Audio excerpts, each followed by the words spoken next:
In this video we intend to show untrue statements by the mayor and an admission that public records law was violated. The city has been ordered by the state to provide the requested records by 10/31. This is the second time the city has been ordered to provide these documents. We have been fighting for these records for nearly 90 days. As of now, the records, as requested, have not been provided.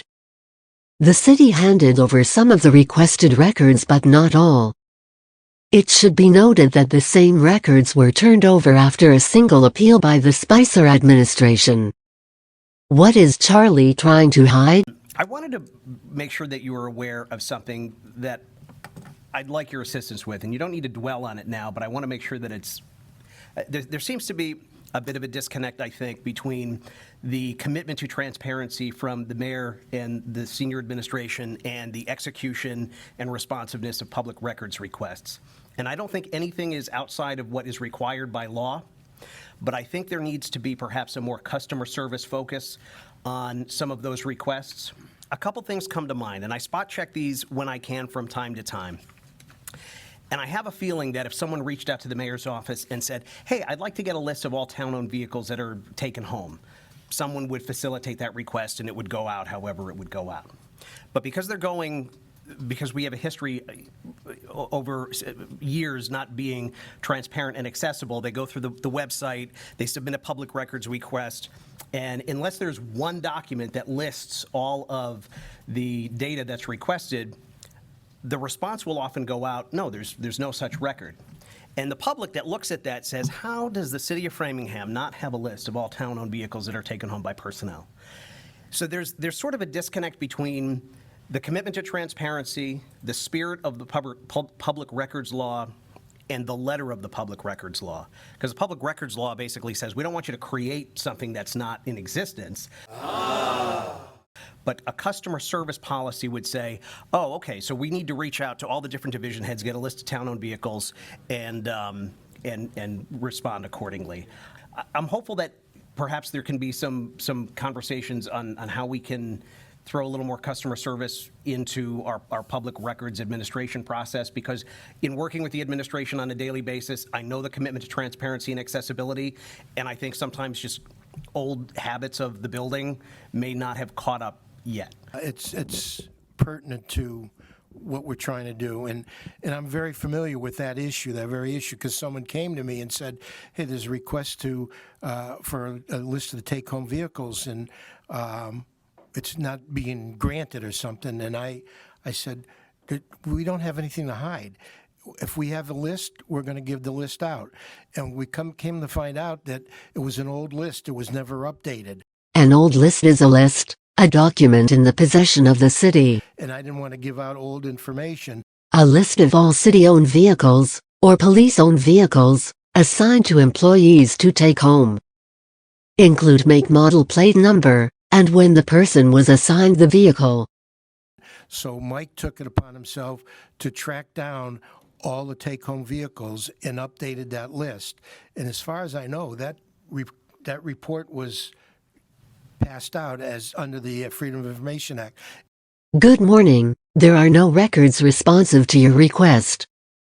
Please be aware, the MA Public Records Law does not obligate a municipality to create records.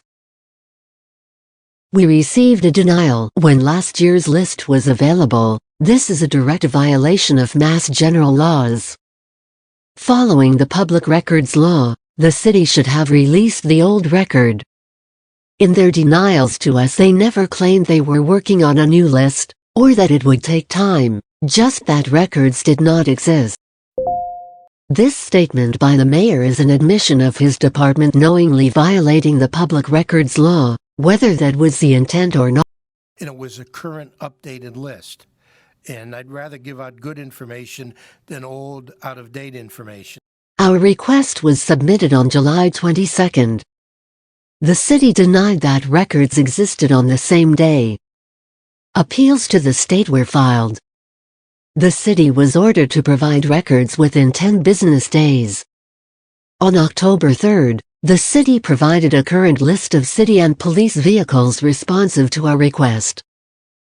police vehicles, city vehicles. However, our request for the documentation on why each employee was granted the vehicle, the signed acceptance of rule, and most importantly, reimbursement documentation for outside travel, easy pass, and commute overages, withheld. And so that's why there was a delay, but there was no intent to withhold that information for any reason. The mayor violated public records laws and still is hiding records. And regardless if intent was there or not, important documents are still being held back. Paid reimbursements, the signed acceptance of a vehicle from the borrower, and the why that each employee needed one. These are all things that the Spicer administration handed over, which for some reason, the city is now hiding, or doesn't have. Which to taxpayers should be a grave concern. Where is our money? And where is the transparency? There, and I know the intent. I think at one point the response had been replied to in the system as there's no information, and to someone who's not, because that doesn't say, hey, we're working on updating the list, it can be read as something that's not actually what's happening. By the way, a year ago, it would have been, we don't have a current list and we're done. Which was true, until we fought, and Spicer was ordered to turn over records, and did. Just like Charlie was, but to date, Charlie hasn't complied. So thank you for getting involved, and you know, we've come a long way there, and I appreciate that. We're always striving to be better. Thank you, Mr. Chairman. Thank you, Mr. Mayor. Please read our current request, which has not been responded or has been denied in its parts by the city. Thank you for taking the time to learn about how this administration is being less transparent than the one prior, despite promises to the contrary.